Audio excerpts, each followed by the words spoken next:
holds his breath the night. நீங்க தான் உங்க போனை உங்க கண்ட்ரோல்ல வச்சிருக்கீங்கன்னு நினைக்கிறீங்க இல்லையா? ஆனா ஆக்சுவலா நிஜத்துல பாத்தீங்கன்னா ஒவ்வொரு ராத்திரியும் அந்த போன் தான் உங்க மூளையை முழுமையா அதோட கண்ட்ரோல்ல வச்சிருக்கு. ஆமா, நிறைய பேருக்கு இது ஒரு பெரிய அதிர்ச்சியா தான் இருக்கும். கண்டிப்பா. இப்ப இது எப்படி நடக்குதுன்னு என்னைக்காவது யோசிச்சிருக்கீங்களா? இன்னைக்கு நாம அலச போற டாபிக் இதுதான்.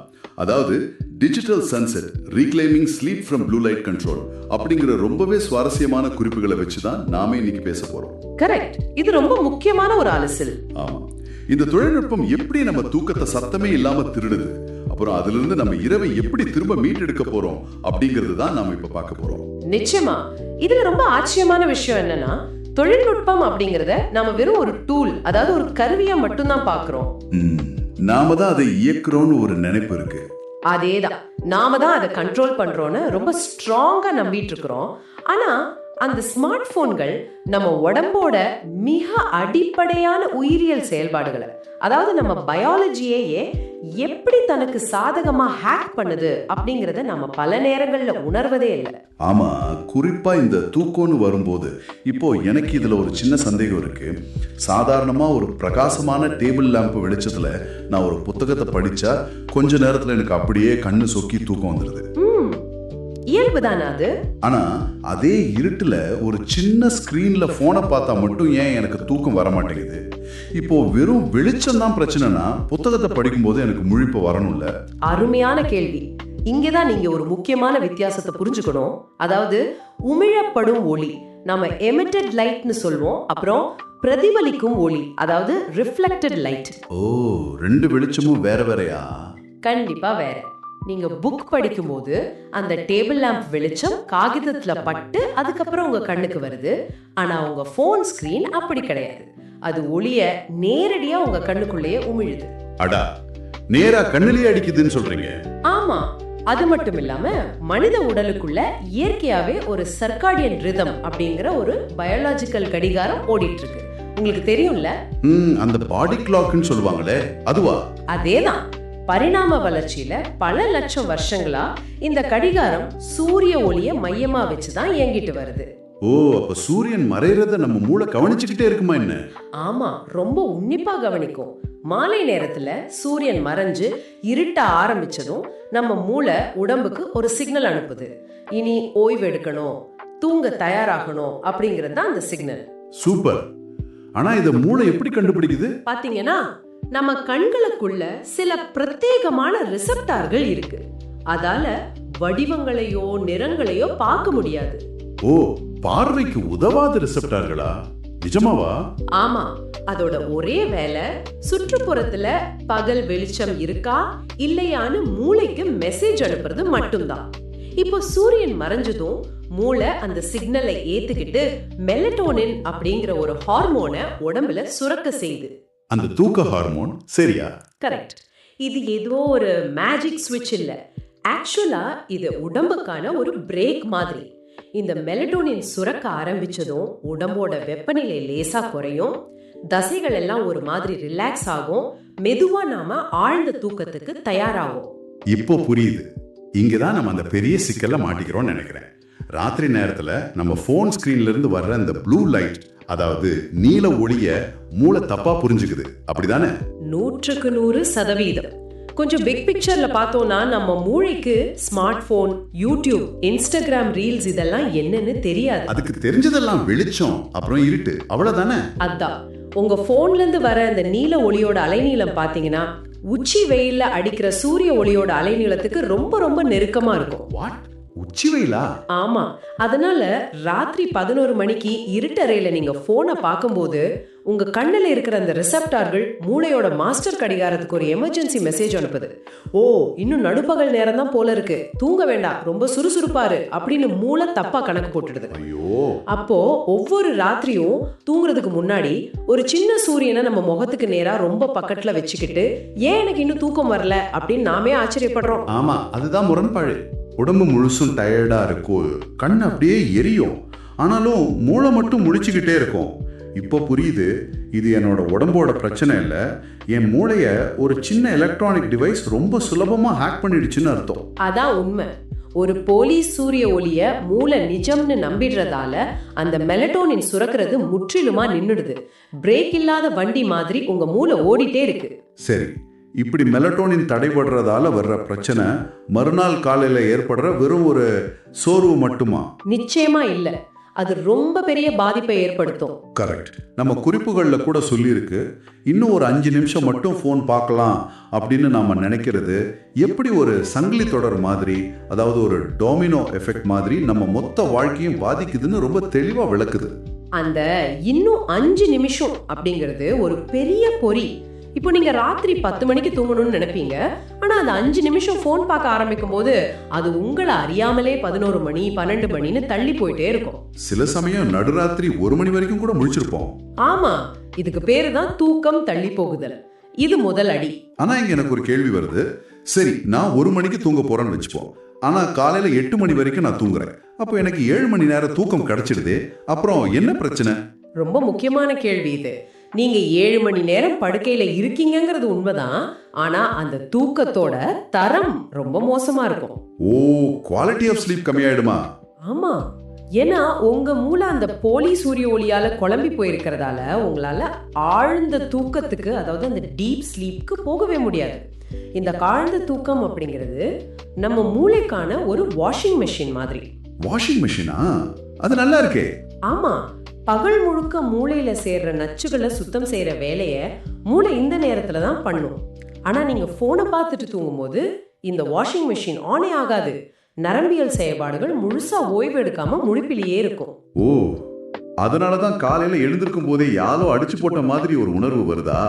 ஒரு கப்பு காஃபி குடிச்சாலும் அந்த மந்தநில போகவே மாட்டேங்குது. நாள் முழுக்க ஏதோ ஒரு மூடு மணிக்குள்ள நடக்கிற மாதிரி ஒரு ஃபீல் ஆகுது. அதுக்கு பேர் தான் பிரெயின் ஃபாக், அதாவது மூளை மந்தநிலை. மூளை சரியா சுத்தம் செய்யப்படாததால உங்களால புது தகவல்களை சரியா புரிஞ்சுக்கவோ இல்ல ஞாபகம் வச்சுக்கவோ முடியாது. எந்த வேலையிலயும் ஃபோக்கஸ் பண்ண முடியாது. கரெக்டா? அதேதான், நாள் முழுக்க கவனம் சிதறிக்கிட்டே இருக்கும்.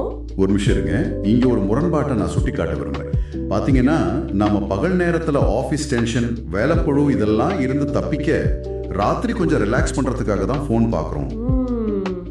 ஆமா, ஒரு யூடியூப் வீடியோவோ இன்ஸ்டாகிராமோ நம்ம மனசை கொஞ்சம் அமைதிப்படுத்தணும்னு நினைக்கிறோம்.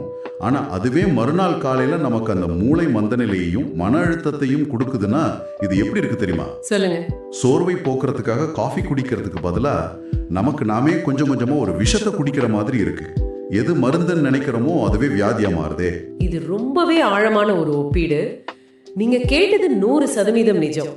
நாம நிஜமாவே ஓய்வெடுக்கல, மூளைய தற்காலிகமா மறந்து போக செய்றோம். இத டிஜிட்டல் அனஸ்தீசியா அப்படின்னு சொல்லலாம். அட, டிஜிட்டல் அனஸ்தீசியா வார்த்தை ரொம்ப கனமா இருக்கே. ஆமா, உணர்ச்சிகளை அப்படியே முடக்கி வைக்கிற ஒரு டிஜிட்டல் போதை இது.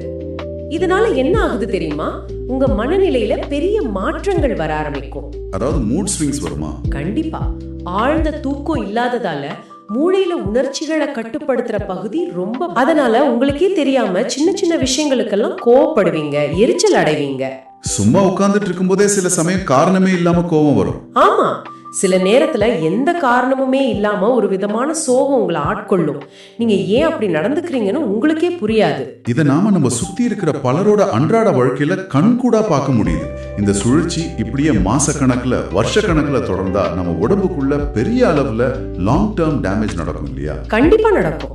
ஹார்மோன்கள் முழுசா குழம்பி போயிடும். குறிப்பா கார்டிசோல் அப்படிங்கிற மன அழுத்த ஹார்மோன் எப்பவுமே உடம்புல அதிகமா சுரந்துட்டே இருக்கும். கார்டிசால் அதிகமான உடம்பு எடையில மாற்றம் வருமா? நல்ல பாயிண்ட். இன்னொரு பக்கம், நீங்க சரியா தூங்காததால உங்க உடம்பு அதிக கேலரியே கேட்கும். நைட்டு 12 மணிக்கு திடீர்னு பசி எடுக்கும். ஃப்ரிட்ஜை திறந்து எதையாவது சாப்பிட தோணும் இல்லையா? ஆமா, நைட்ல பசி எடுக்கிறதுக்கு அதுதான் காரணமா? ஆமா, இதுக்கு காரணம் கிரெலின் அப்படிங்கிற பசியை தூண்டுற ஹார்மோன் ரொம்ப அதிகமா வேலை செய்யறது தான். இதனால உடல் எடை அபரிமிதமா அதிகரிக்கும். இது மட்டும் இல்லாம இன்சுலின் ரெசிஸ்டன்ஸ், சரும பிரச்சனைகள், நோய் எதிர்ப்பு சக்தி குறையறதுன்னு உடம்பே ஒரு பெரிய போராட்ட களமா மாறிடும். அதாவது அந்த இன்னும் ஒரு 5 நிமிஷம் அப்படிங்கிற சின்ன வள நம்ம தூக்கத்தை மட்டும் திருடல, நம்ம கவனம், நம்ம மனநிலை, நம்ம சந்தோஷம், கடைசியா நம்ம ஆரோக்கியம்னு மொத்தத்தையும் சேர்த்து முழுங்குது. ரொம்ப சரியா சொன்னீங்க. சரி, நம்ம உடம்பும் மூளையும் எப்படி ஏமாற்றப்படுது, அதோட சங்கிலி தொடர் விளைவுகள் என்னென்ன அப்படிங்கறத ரொம்ப தெளிவா புரிஞ்சுக்கிட்டோம். ஆனா நாம எப்பவுமே பிரச்சனையிலே நிக்கிறவங்க கிடையாது. இந்த லூப்பை எப்படி உடைக்கிறது? கண்டிப்பா அதுக்கு வழிகள் இருக்கு. நம்ம இரவு திரும்ப எப்படி நம்ம கைக்கு கொண்டு வர்றது, குறிப்பா ரீக்ளைமிங் த நைட், இதுக்கான நடைமுறை தீர்வுகளை கொஞ்சம் அலசுவோம். நம்ம மூளை குறிப்புகள் ரொம்பவே பிராக்டிக்கலான சக்தி வாய்ந்த சில வழிமுறைகளை கொடுக்குது. இதுல முதல் மற்றும் ரொம்ப ரொம்ப முக்கியமான விஷயம், தூங்குறதுக்கு 1 மணி நேரத்துக்கு முன்னாடி எந்த ஒரு ஸ்கிரீனையும் பார்க்காம இருக்கிறது. 1 மணி நேரமா? அது கொஞ்சம் கஷ்டம் தானே? கஷ்டம்தான், ஆனா அவசியம். நான் முன்னாடியே சொன்ன மாதிரி மெலட்டோனின் அப்படிங்கிறது ஒரு லைட் ஸ்விட்ச் மாதிரி உடனே ஆன் ஆகுற விஷயம் கிடையாது. அது ஒரு ஸ்லோ ட்ரிப் மாதிரி. மூளை மெதுவா அந்த ஹார்மோனை உடம்புல ஏத்த குறைஞ்சது 1 மணி நேரமாவது ஆகும். ஓ, அந்த பில்டப் டைம் தேவைப்படுது. ஆமா, அதனால அந்த 1 மணி நேரம் போனை தூக்கி ஓரமா வச்சிடுறது தான் மூளை தன்னைத்தானே அமைதிப்படுத்திக்க ரொம்ப பெரிய உதவியா இருக்கும். சொல்றதுக்கு சுலபமா இருக்கலாம், ஆனா பிராக்டிக்கலா இது எவ்வளவு கஷ்டம்னு எனக்கு தெரியும். 1 மணி நேரம் போன் இல்லாம என்ன பண்றதுன்னு பல பேருக்கு கை கால் ஓடாது. அது ஒரு பழக்கமாயிடுச்சு. ஆமா, புக்ஸ் படிக்கலாம், பாட்டு கேட்கலாம், இல்லைன்னா சும்மா வீட்டுல இருக்கிறவங்க கிட்ட பேசலாம். ஆனா ஒருவேளை என்னால போனை தவிர்க்கவே முடியல, நான் ஏதோ ஒரு முக்கியமான வேலை பார்த்துட்டு இருக்கேன் அப்படின்னா அதுக்கு ஏதாவது மாற்று வழி இருக்கா? அதுக்கான மாற்று வழி தான் ப்ளூ லைட் ஃபில்டர் இல்லைன்னா நைட் மோட் பயன்படுத்துறது. இது எப்படின்னா உங்க போனுக்கு ஒரு கருப்பு கண்ணாடி மாட்டி விடுற மாதிரி. சன் கிளாஸஸ் மாதிரியா? அதேதான். இது அந்த பிரகாசமான நீல ஒளியை தடுத்து ஒரு மிதமான மஞ்சள் நிற வெளிச்சத்தை ஸ்கிரீன்ல கொடுக்கும். இது உங்க மூளைக்கு கிடைக்கிற அந்த போலி சூரிய ஒளியோட பிரகாசத்தை கணிசமாக குறைக்கும். அப்போ அது 100% தீவா? இல்ல, இது முழுமையான தீர்வு இல்லைனாலும் பாதிப்பை கண்டிப்பா குறைக்கும். சூப்பர். சரி, போனுக்கு கண்ணாடி போட்டாச்சு. ஆனா என் போன்ல இருந்து வர்ற வெளிச்சம் கம்மியா இருந்தாலும் என் பெட்ரூம்ல இருக்கிற டியூப்லைட் வெளிச்சம் ஒரு ஸ்டேடியம் மாதிரி பிரகாசமா இருந்தா மூளை மறுபடியும் குழம்பிடும் இல்லையா? சுற்றுச்சூழல் எவ்வளவு முக்கியம். ரொம்ப ரொம்ப முக்கியம். உங்க போன் வெளிச்சம் மட்டும் பிரச்சனை இல்ல, உங்களை சுத்தி இருக்கிற வெளிச்சமும் தான். அதனால தூங்க தயாராகிற நேரத்துக்கு முன்பே உங்க அறையில இருக்கிற பெரிய பிரகாசமான விளக்குகளை அணைச்சிடணும்.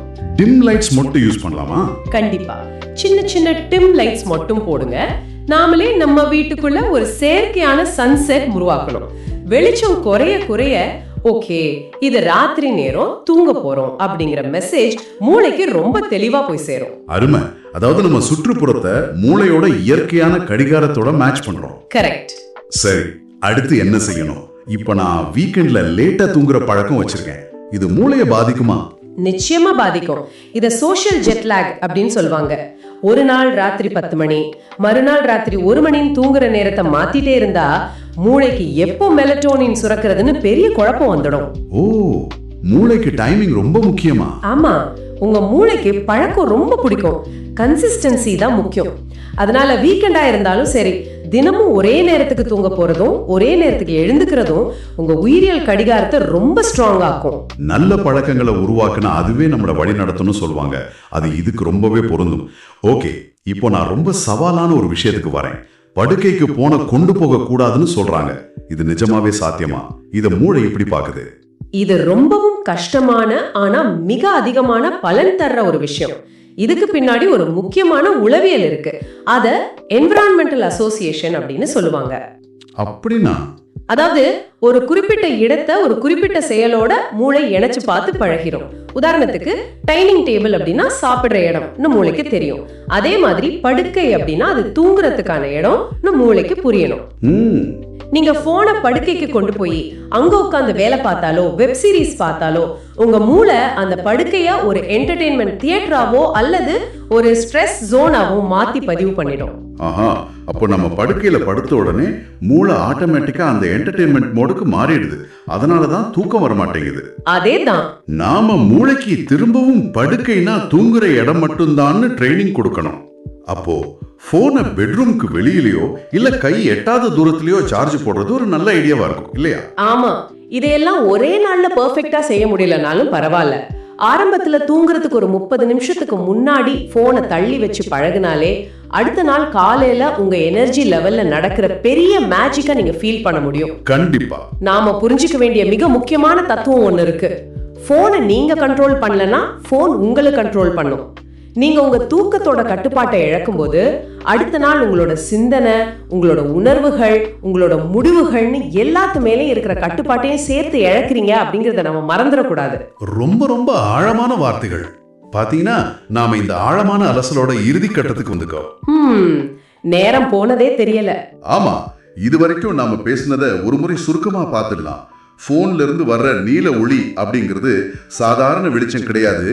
அது மூளையை ஏமாத்துற ஒரு போலி சூரிய ஒளி.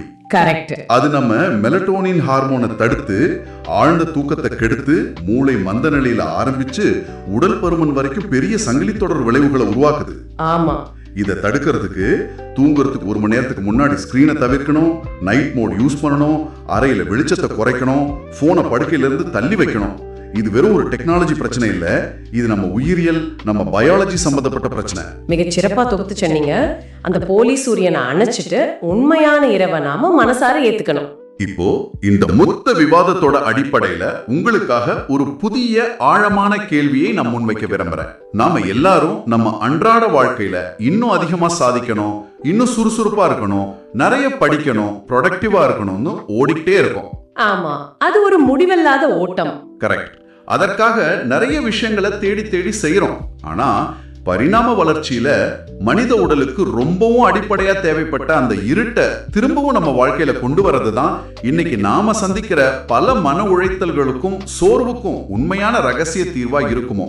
இருட்டு அப்படிங்கிறது ஒரு குறை இல்ல, அது நம்ம மூளைக்கான ஒரு மருந்து. இன்றிரவு நீங்க உங்க அறையோட விளக்குகளை அணைக்கும் போது அந்த இருளை உங்களோட பெஸ்ட் ஃப்ரெண்ட்